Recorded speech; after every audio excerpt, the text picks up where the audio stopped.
राधे राधे सभी को, जय माता दी। तो आज के वीडियो में हम सुनने जा रहे हैं मार्गशीर्ष मास की संकट चतुर्थी की संकष्टी गणेश चतुर्थी की कथा।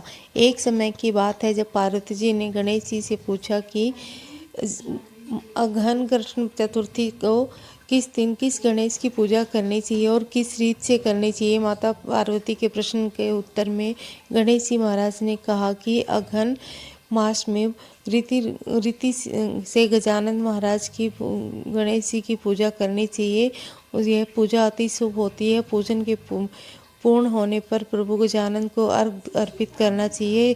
दिन भर व्रत का अनुष्ठान कर पूजन के बाद ब्राह्मणों को भोजन करवाना चाहिए। पूजन के बाद उसके बाद जो तिल चावल चीनी और घृत का एक साकला बनाकर हवन करना चाहिए। इस हवन के माध्यम से यजमान अपने शत्रु को वशीभूत कर सकता है। इस वह एक युग प्राचीन इतिहास में एक कथा सुनाती हूँ।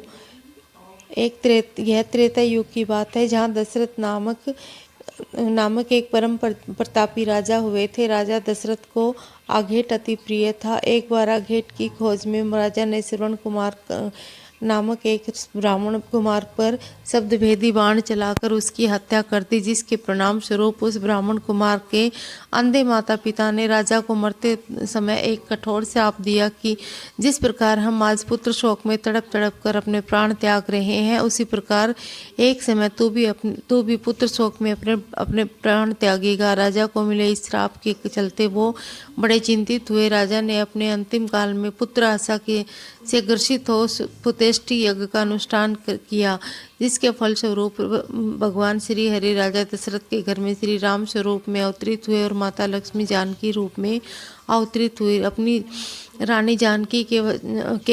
रानी कैकेयी के वचनबद्ध होकर राजा दशरथ को अपने परम आज्ञाकारी पुत्र राम को पुत्र वधू सीता और पुत्र लक्ष्मण सहित वनवास को भेजना पड़ा। अपने वनवास काल में से भगवान श्री राम ने खरदूषण सहित अनेक पराक्रमी राक्षसों का संहार किया, जिससे क्रोधित होकर रावण ने छल से माता सीता का अपहरण किया। अपनी भार्या सीता से बिछड़कर उनकी खोज में भगवान श्री राम अपने अनुज लक्ष्मण सहित पंचवटी को त्याग कर लक्ष्मण की ओर प्रस्थान कर गए।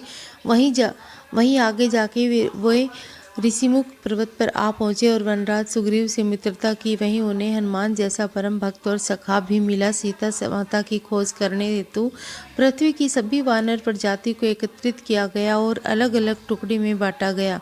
दक्षिण की ओर हनुमान और अंगद जैसे परमवीर वानरों की टुकड़ी को भेजा गया। चलते चलते वो समुद्र तट पर आ पहुँचे, लेकिन अब उन्हें आगे का मार्ग दिखाई नहीं दे रहा था, जिससे हताश होकर टुकड़ी नायक अंगद वहीं अपनी वानर सेना के साथ आमरण उपवास पर बैठ गए, जिसे देखकर वहीं बैठा एक विशालकाय गिद्ध मुस्कुराने लगा। तब सभी ने अपने मन की व्यथा व्यक्त की। व्यथा से मैं इस गिद्ध को अपने भाई जटायु का नाम सुनाई दिया और फिर वो भातृ प्रेमवश होकर परिचय देते हुए कहने लगा, हे वानरों, आप कौन हो और आप मेरे भाई जटायु का नाम क्यों स्मरण कर रहे हो। तब वानर सेना नायक अंगद ने उन्हें सारी वार्ता स्पष्ट की। तब उस गिद्ध ने कहा, हे परमवीर वानरों, मेरा नाम संपाति है, जटायु मेरा अनुज है।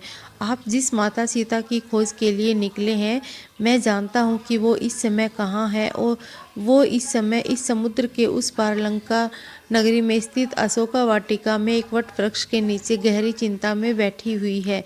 गिद्धराज के यह वचन सुनकर सभी वानर चिंता में डूब गए। उन्हें अब पता चल गया था कि सीता माता कहाँ है, लेकिन उन तक भगवान श्री राम का संदेश कैसे पहुँचाया जाए। इस विशालकाय समुद्र को कौन वानर लांघ कर उस लंका नगरी में जाने का सक्षम है।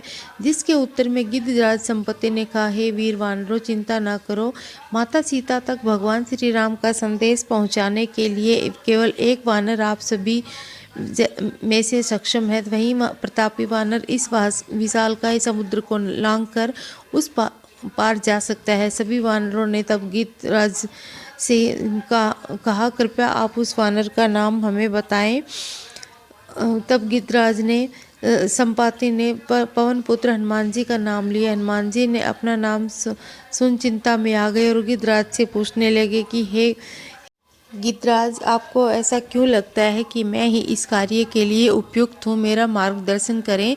उत्तर में संपाति ने कहा कि हे पवन पुत्र, इन सभी वानरों में केवल आप ही हैं जो इस कार्य को करने में सक्षम है, किंतु इस कार्य को करने के लिए आपको भगवान श्री गणेश जी की आराधना करनी अति आवश्यक है। आपको यह कार्य निर्विघ्न संपन्न करना होगा, तो आपको भगवान श्री गणेश जी की संकट चतुर्थी का अनुष्ठान करना होगा, जिसके फलस्वरूप आप निर्विघ्न होकर इस कार्य को बड़ी सहजता से पूर्ण कर सकेंगे।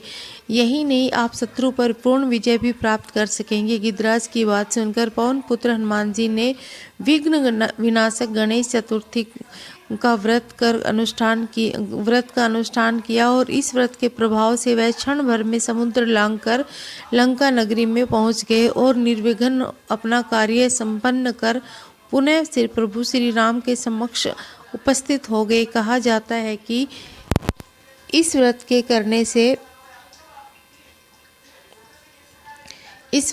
से अतिरिक्त और कोई और व्रत सुखदायी नहीं है।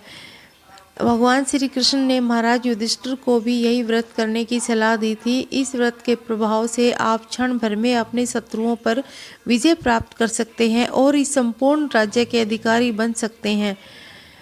भगवान श्री हरि की आज्ञा का पालन करते हुए धर्मराज युधिष्ठिर ने इस व्रत का अनुष्ठान किया और अतः उन्होंने अपने शत्रुओं पर विजय प्राप्त की और संपूर्ण राज्य के अधिकारी बने। तो दोस्तों, यही थी मार्गशीर्ष मास के गणेश चतुर्थी की कहानी। आशा करती हूँ आपको कहानी पसंद आई होगी।